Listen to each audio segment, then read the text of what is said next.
nosso rei Nabucodonosor, a todos os prefeitos, os presidentes, juízes, tesoureiros, conselheiros, oficiais e todos os governadores da província, servos, escravos, livres, pais, filhos, raça, primos, todos o pátio do palácio do rei Nabucodonosor, para adorarem a estátua que ele levantou para a sua própria glória. E todo aquele que não se dobrar perante a estátua será lançado na fornalha de fogo ardente.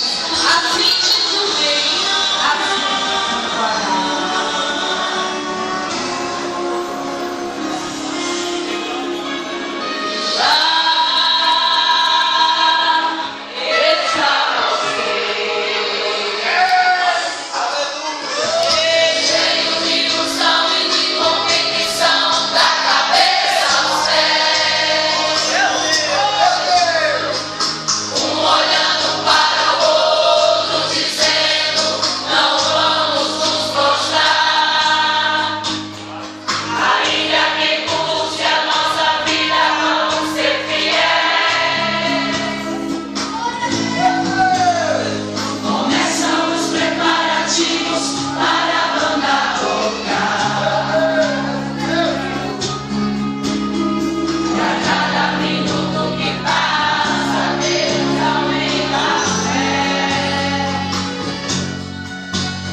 se fará.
E adorar a imagem do Cristo, será bem na voz. Mas se